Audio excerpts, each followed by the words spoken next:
Assalamualaikum warahmatullahi wabarakatuh. Hari ini bertemu lagi bersama Bapak di kelas 5 di pelajaran tarikh. Hari ini kita melanjutkan di poin berikutnya lah. Bismillahirrahmanirrahim, dengan nama Allah yang Maha Pengasih lagi Maha Penyayang. Anak-anak Bapak bisa dibuka di halaman 7 di poin C lah, yaitu pembinaan bidang ekonomi. Rasulullah SAW membina masyarakat Madinah dalam bidang ekonomi dengan memberdayakan potensi umat Islam di Madinah. Di antaranya adalah pertama, Rasulullah SAW memerintahkan sahabatnya yang mempunyai keahlian bercocok tanam menggarap lahan milik sahabatnya yang lain . Prinsip yang diajarkan adalah melalui pengerjaan lahan dari milik lahan kepada si penggarap dengan pembagian hasil panennya, yang dikenal dengan istilah muzara'ah dan mukhabarah. Dengan demikian akan terjadi kerjasama ekonomi yang saling menguntungkan. Biasanya ada juga namanya mudharabah ya. Demikian akan terjadi kerjasama ekonomi yang saling menguntungkan. Kota Madinah pun menjadi salah satu penghasil kurma, bahasa tamar ya, kurma terbesar ya. Jadi Rasulullah ini hebatlah, banyak yang diajarkan beliau, baik dari segi sosial pembinaan ekonomi ya juga ya . Kemudian yang nomor 2, Rasulullah SAW membagi sejumlah lahan kepada sahabat yang belum punya lahan untuk tempat tinggal maupun bertani. Dengan demikian terjadi pemerataan kepemilikan lahan. Para sahabat memanfaatkan lahan tersebut dengan bercocok tanam, berkebun dan bertani. Nomor 3, Rasulullah SAW memerintahkan para sahabat mendirikan pasar. Rasulullah hebatlah. Rasulullah SAW sendiri yang mengawasi pengelolaan pasar ini sehingga menjadi pusat perekonomian di Madinah.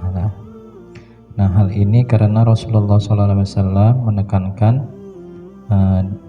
di situ ada A, pedagang harus jujur karena berdagang dengan jujur adalah jihad. Sebaliknya berdagang dengan menipu adalah perbuatan jahat. Pernah Rasulullah SAW menemukan sekarung gandum yang dijual di pasar. Lalu Rasulullah SAW memasukkan tangannya ke dalam karung itu tersebutlah dan menemukan gandum bagian bawah basah. Maka Rasulullah SAW menasihati pedagang gandum agar jangan menipu yakni gandum di atas yang kering itu tapi yang di bawah basah. Ini akan merugikan konsumen. Jadi ceritanya itu Rasulullah SAW kan ada menemukan sekarung gandum ya. Ketika dimasukkan tangannya, lalu ternyata gandum yang di bawah itu basah ya. Bagaimana merugikannya? Kan kalau ditimbang basah itu menjadi berat ya timbangannya. Kalau kering itu kan dia timbangannya agak ringan dari yang basah tadi. Kalau dicampur maka itu akan merugikan konsumen ya, merugikan ya, menipu tadi. Kalau basah ya basah ya, kalau kering ya kering ya, jangan dicampur-campur. Kemudian yang nomor B, pasar bebas dari retribusi atau sewa. Dengan demikian akan mengurangi harga barang yang dijual. Jadi pasarnya tuh dibikin bebas dari uang sewa. Jadi pedagang tuh bisa menjual barangnya itu keuntungannya cukup ya lah, tidak terlalu melambungkan harga benar ya lah. Kalau sewanya akan mahal, otomatis pedagang harus menutupi untuk agar mencukupi bayar uang sewa ya lah. Nah, kemudian poin saya di situ Rasulullah SAW melarang monopoli barang dagangannya, sehingga saat ditemukan sebuah los pasar yang monopoli barang dengan dagangannya lah, beliau menyuruh agar membakarnya. Dalam Islam, monopoli akan merusak tatanan ekonomi dan merusak harga ya lah. Nah, jadi Rasulullah SAW lah yang mengawasi kegiatan di sana lah. Kemudian di halaman 8 bisa dibalik, nah punya poin 4, Rasulullah SAW mendirikan Baitul Mal dan mengatur distribusi pembagian zakat lah, infak dan sedekah. Dengan demikian umat Islam mampu akan berbagi dengan umat Islam yang tidak mampu lah. Dengan adanya Baitul Mal lah, Rasulullah SAW juga bisa membiayai urusan pemerintahan dan kemasyarakatan di Madinah. Bagus benar lah. Jadi ada badannya lah yang mengurusi yalah tentang zakat, infak lah, sedekah yalah. Kita ada juga yalah di Indonesia ini ada yang mengurusi itu.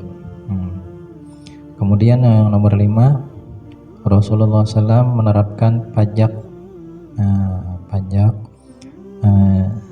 bagi penduduk Yahudi sebesar 1 dirham per tahun. Nah, jadi para Yahudi yang tinggal di Madinah itu tidak diganggu yalah mereka, karena mereka bayar pajak yalah per tahunnya. Nah, jadi 1 tahun bayar 1 dirham yalah bagi setiap laki-laki dewasa. Nah, berarti ditentukan juga yalah yang kena pajak tuh cuman laki-laki yang dewasa aja. Nah, Rasulullah SAW juga menerapkan masuk bagi yang barang yang datang dari luar Madinah. Nah, hal ini untuk menambah pemasukan negara. Ya. Nah, bagus benar lah, ini aturan Rasulullah sudah mengatur tentang bidang ekonomi yalah tadi. Ya, jadi banyak cerita-cerita juga tentang Rasulullah SAW. Beliau juga pernah melihat orang jual susu lalu dicampurnya dengan air, lalu Rasulullah memarahinya yalah. Jangan menipu, intinya dalam berdagang itu jangan menipu yalah. Jangan menipu, harus jujur yalah dalam berdagang itu. Nah, sampai di sini dulu lah pertemuan kita. Nanti kita lanjutkan lagi pada pertemuan berikutnya. Sebelum Bapak akhiri, Bapak punya tugas, tuliskan di poin-poin tadi lah Rasulullah SAW tadi. Kayak nomor 1, pertama, Rasulullah SAW memerintahkan sahabatnya mempunyai keahlian bercocok tanam lah. Nah, jadi misalkan nih mau salah satunya aja ditulis lah. Misalkan mau bagaimana pembinaan bidang ekonomi Rasulullah. Nah, mau nulis nomor 1 boleh. Kalau mau nulis nomor 2 aja boleh juga lah. Tuliskan salah satunya aja. Di sini kan ada 5 lah, 1, 2, 3, 4, 5. Nah, pilih aja salah satunya. Kalau sudah selesai, difoto, kirim ke WA pribadi Bapak. Itu saja yang bisa Bapak sampaikan pada pertemuan kali ini. Salah khilaf mohon maaf. Wallahul muwaffiq ila aqwamit thoriq. Wassalamualaikum warahmatullahi wabarakatuh.